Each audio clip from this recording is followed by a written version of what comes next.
మనం నివసిస్తున్న ఈ యాంత్రిక ప్రపంచంలో ప్రతిదీ లాజిక్తోనే నడుస్తుందని అనుకుంటాం, కానీ కొన్నిసార్లు కాలం మన ఊహకందని మలుపులు తిరుగుతుంది. 2026లో రాబోయే రథసప్తమి అటువంటిదే. సాధారణంగా ప్రతి ఏడాది రథసప్తమి వస్తుంది, వెళుతుంది. కానీ 2026 నాటి రథసప్తమిని ఒకే ఒక్కసారి జరిగే అద్భుతం అని ఎందుకు పిలుస్తున్నారు?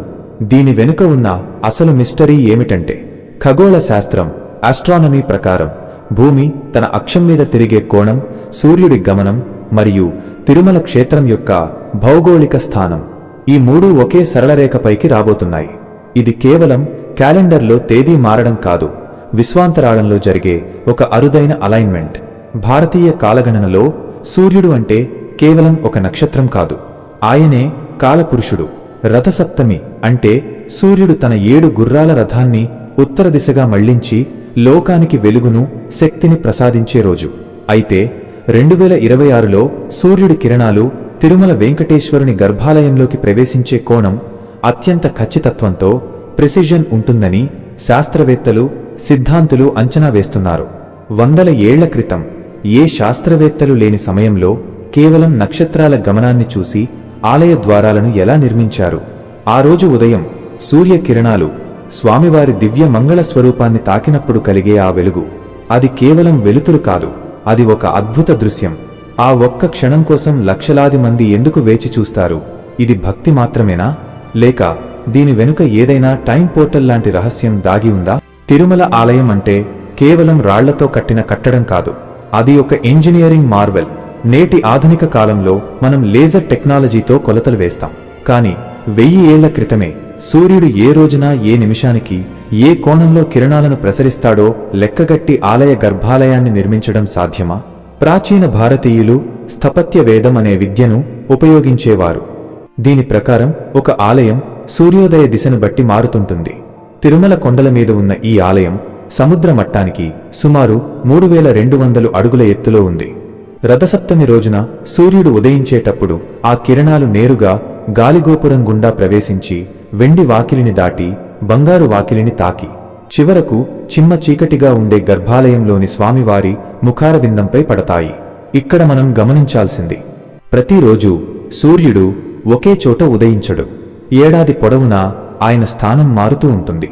కాని రథసప్తమి రోజున మాత్రమే ఆ కిరణాలు అంత దూరం ప్రయాణించి గర్భాలయంలోకి రావడం వెనుక ఒక అద్భుతమైన జియోమెట్రిక్ డిజైన్ ఉంది. ఆ రాళ్లను ఎలా చెక్కారు? ఆ ద్వారాల ఎత్తును సూర్య కిరణాల కోణంతో ఎలా సింక్ చేశారు? ఇది కేవలం యాదృచ్ఛికం, కోయిన్సిడెన్స్ అని కొట్టిపారేయలేం. దీని వెనుక ప్రాచీన భారతీయుల ఖగోళ పరిజ్ఞానం దాగింది. చాలామంది భక్తులు రథసప్తమి రోజున తిరుమలలో ఉంటే ఒక రకమైన ట్రాన్స్ లైక్ స్టేట్కి వెళతామని చెబుతుంటారు. ఇది కేవలం మూఢనమ్మకమా, లేక అక్కడ ఏదైనా ఎనర్జీ ఫీల్డ్ ఉందా? సైన్స్ ప్రకారం వెలుతురు, లైట్ మరియు శబ్దం, సౌండ్ కలిసినప్పుడు ఒక నిర్దిష్టమైన ఫ్రీక్వెన్సీ ఉత్పత్తి అవుతుంది.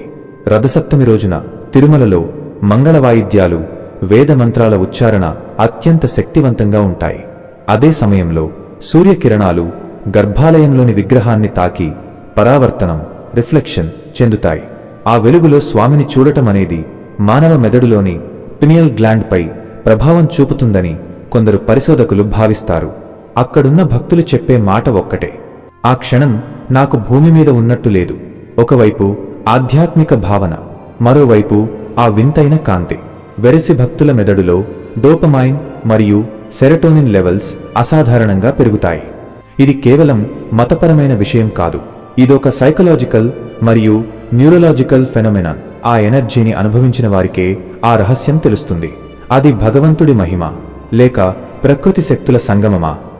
ఇప్పుడు మనం లాజికల్గా ఆలోచిద్దాం. గర్భాలయం లోపల విగ్రహం చాలా లోతులో ఉంటుంది.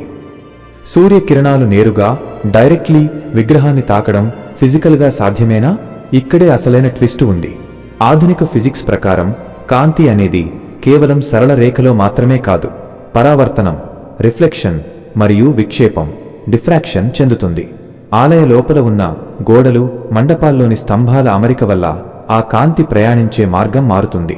2026లో గ్రహాల స్థితిగతుల వల్ల సూర్యుడి కాంతిలో ఇంటెన్సిటీ, తీవ్రత ఎక్కువగా ఉండబోతోంది. దీనివల్ల కిరణాలు నేరుగా తాకకపోయినా ఒక హేలో కాంతి వలయంలాగా స్వామివారి చుట్టూ ఏర్పడుతుందని సైన్స్ చెబుతోంది. పురాతన స్థపతులు ఈ రిఫ్లెక్షన్ మెకానిజంని ఉపయోగించి ఆలయాన్ని డిజైన్ చేసి ఉండవచ్చు. అంటే మనం అద్భుతమని పిలిచేది వాస్తవానికి ఒక హై లెవెల్ ఆప్టికల్ ఫిజిక్స్. అయితే అసలైన మిస్టరీ ఏంటంటే అసలు అప్పట్లో ఈ కాంతి తీవ్రతను ఎలా లెక్కించగలిగారు? ఇది ఇప్పటికీ శాస్త్రవేత్తలకు ఒక సవాలే. రథసప్తమి 2026 అనేది కేవలం ఒక పండుగ కాదు. అది మానవ మేధస్సుకు, ప్రకృతి శక్తులకు మరియు దైవత్వానికి మధ్య ఉన్న అదృశ్య అనుసంధానం. ఒకవైపు శాస్త్రం దీనిని ఖగోళ సంఘటన అని నిరూపిస్తుంటే, మరోవైపు భక్తులు దీనిని దైవలీల అని నమ్ముతారు. నిజానికి భక్తి మరియు సైన్స్ వేరువేరు కాదు. సైన్స్ ఎలా, హౌ అని వివరిస్తే, భక్తి ఎందుకు, వై అని చెబుతుంది. తిరుమల కొండల్లో జరిగే ఈ వెలుగుల పండుగ మనకు ఒక విషయాన్ని గుర్తు చేస్తుంది. మనం ఎంత ఎదిగినా ఈ విశ్వంలో మనకు తెలియని రహస్యాలు ఇంకా ఎన్నో ఉన్నాయి. 2026లో రాబోయే ఆ అద్భుత క్షణం కోసం ప్రపంచం మొత్తం ఎదురు చూస్తోంది. అది ఒక సైన్స్ ఎక్స్పెరిమెంటా, లేక దైవమిచ్చే దర్శనమా? ఆ రోజు ఉదయం సూర్యకిరణం స్వామిని తాకినప్పుడు ఆ వెలుగులో మీరు దేన్ని చూస్తారు? చివరగా మీ అభిప్రాయం చెప్పండి. మీరు దీనిని మన పూర్వీకుల అద్భుతమైన శాస్త్రీయ పరిజ్ఞానంగా చూస్తారా, లేక దేవుడు చూపించే మహిమగా నమ్ముతారా? కామెంట్స్లో తెలియచేయండి.